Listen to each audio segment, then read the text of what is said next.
Hello, good people of YouTube. Mountbatten here, and today we're talking about the updated Convoys mode that's currently live right now.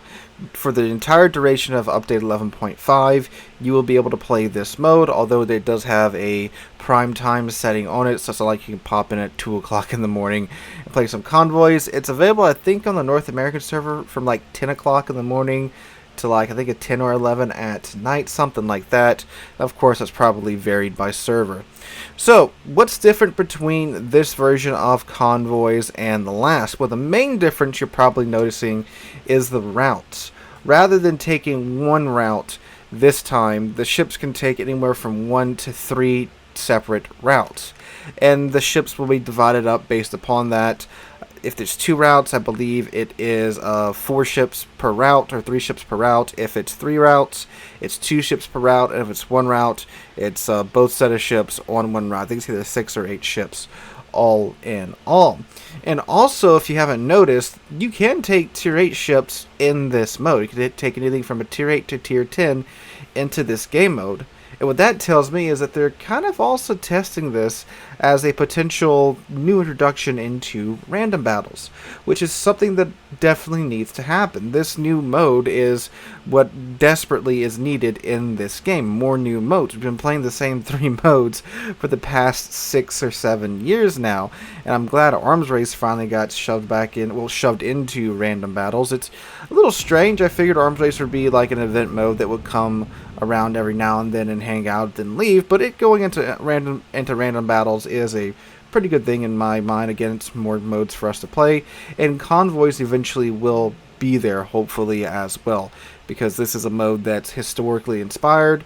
It's a lot of fun. It can be frustrating, as with any type of escort multiplayer game mode. I mean, you can go in, again, any game that has some type of push the cart type of game mode that this is very similar to, and you have the same problems with the players not playing the objective like you see in Convoys. There always seems to be a group of ships that kind of just go off and think they're playing regular random battles or a death match or something, rather than, you know, staying with the convoys, protecting the convoys, trying to protect the convoys, or trying to stop the convoys. It's like, yes, it's very nice that you've sunk 3 ships out in the middle of the western side of the map, but your ships are about to get sunk, you know? Same thing happens on any other multiplayer game. I don't see it as any better or worse here in World of Warships. And that's a large part of the complaints that I've been seeing about Convoys in the forums and in other sources as well. And there are some things that I think Wargaming does need to tweak a little bit, especially when it comes to the Liberty ships that are being that are having to be transported across the map, and they have kind of addressed some of that here in this version of Convoys. They've actually given the Liberty ships, if you guys don't know, main battery guns. Like, the Liberty ships have main battery guns now. It's kind of silly, it's kind of goofy seeing these Liberty ships absolutely light up a DD. And don't get me wrong, it's not like they have, you know, a destroyer's worth of guns on it. They have a couple of 75mm guns, and I think one or two 105s. So they're pretty well protected. They have 2 main battery guns and 12 secondary battery guns. So, yeah, they can poke a destroyer pretty hard if the destroyer player isn't paying attention. But of course, other than that, it's not like they're going to be, you know, duking it out with battleships or anything like that. I think the main problem with these Liberty ships, and it is accurate, is that they are very weak. They're very easy to kill. In both matches that you'll be watching in the background footage for this video, you can see that either when I'm attacking the Liberty ships or when I'm defending them, they get absolutely torn to shreds the second they make contact with the enemy team. And again, that's historically as it should be. These are transport ships. They are not warships. They aren't armored that well. They are mainly made for, well, transporting things. So I do appreciate that they are trying to kind of give them a little bit more teeth here with the main battery guns and the secondary battery guns. Now, in addition to that, they can also pop a smoke screen, and they have tweaked the torpedo dodging abilities of these ships. If you haven't noticed, these ships are like stupidly maneuverable. They seem to have somewhere along the lines of like a 10 to maybe 8 or 7, 6, maybe even 5 second rudder shift time. These ships can drift. They are ridiculously good at drifting, and they can also change speed, of course, to dodge torpedoes as well. That being said, it's kind of hard to dodge a Chungmu's rack of torpedoes, and then they pop the reload booster and they dump another rack of torpedoes at the Liberty ships. So it's kind of hard for the AI to deal with that, and I would imagine any player would struggle to deal with that as well. But as you'll see in definitely the first replay that you're watching here, the ships are pretty decent at dodging. What I do think the ships need is maybe a small heal, or have one of the Liberty ships be a designated healer, like in operations modes. If you guys have never played the operations modes, there's a couple operations where there's a Liberty ship that is a repair ship.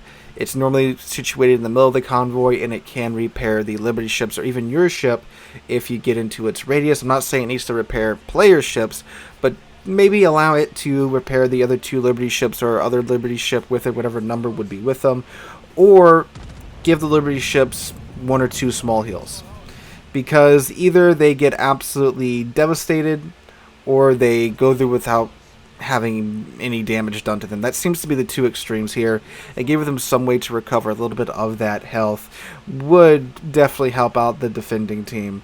Again, it's not unusual in these game modes. You see some DD YOLO the Liberty ship line, and it does, of course, eviscerate them.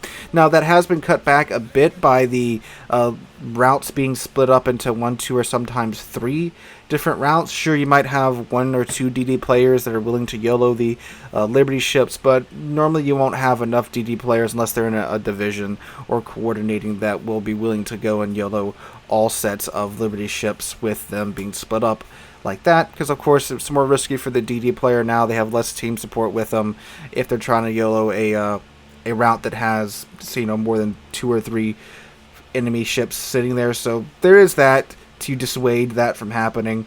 But I think that's the only thing they can really do to make these Liberty ships any more survivable. Just give them a smaller heal, a small little heal, or some type of boost to their maneuverability even further, which I don't think they could do, because again, these are transport ships that are getting to the maneuverability now of, well, better maneuverability now than a lot of destroyers. So there is that aspect of it too. But anyway, now besides this, the only other way I think you could improve upon this game mode is to have something like dirigible derby, where the item being escorted across the map is invulnerable, like the airships. The airships couldn't be damaged. The motivation to stay near the airships is that they would travel faster if you stay closer to them. So quite literally the escort missions from Overwatch, if you ever played Overwatch, that's literally how the dirigible derby worked. And that might turn out to be the mode that gets into random battles first, because that's a lot simpler mode to tweak. It was really well done on its first go-round, in my opinion, and it worked fantastically well. There was plenty of action in the dirigible derby airship escort missions. That was also right when the Preußen came out, so it was fun having a secondary build Preußen and brawling with other ships from like 5 kilometers almost constantly throughout the match. That was an absolute blast of a game mode. Now, obviously, it's not as historically accurate as something like Convoys Mode. Yes, the airships did exist. Yes, they did get escorted sometimes, but of course not in combat. But obviously, Convoys is much more historically accurate, and also submarines are allowed in Convoys as well, which I think is a proper fit for them, and they did historically attack convoys quite often. That was their primary purpose during the war, of course, and what many players say they should be limited to. And yes, submarines are very good at convoys, because of course you can pop up 2 kilometers away from a convoy ship, throw your torpedoes at them. It really doesn't even take that many torpedoes to nuke a convoy ship, because these Liberty ships have like, 10, 12k health, I think. So it's like 3 torpedoes and they're dead. And yeah, that's, again, about historically accurate as you're going to get with submarines in this game. So they fit here pretty well. The only thing I could think they could do to convoys to really spice it up even more is to maybe have an asymmetrical convoy mode, where you have, let's say, a small number of capital ships that are assigned to protect the convoy, maybe 1 or 2 battleships, 3 or 4 cruisers and a handful of destroyers, and then you have like a full team of 12 submarines on the other side trying to sink the convoy. Obviously, you'd have to make the convoy a little bit bigger, maybe like 10 or 12 AI-controlled convoy ships as well, going down one path. I think that would be a very interesting mode. And they even tried that back in the day. It never made it to the public test sector, but they did mention they were working on a mode like that. So overall, guys, I'm enjoying Convoys. It is frustrating again when it comes to the team play aspects, and there are some things that could be improved upon with the transport ships and such. They are really easy to easily killed. Again, they have given them smoke. They've given them the improved maneuverability. But beyond giving them a heal, I'm not exactly sure what else they could do to these Liberty ships, except for maybe make them invulnerable, which at that point, you know, that's defeats the purpose of the mode. But beyond that, yeah. Matchmaking has also been a little weird for me in Convoys. I did have one game where a tier 8 CV was matched up against a tier 10 CV. I'm not exactly sure how that was allowed to happen, but it did. That's just a little odd. I didn't think that was even possible, but okay, that shouldn't be allowed to happen. But other than that, I am enjoying the mode.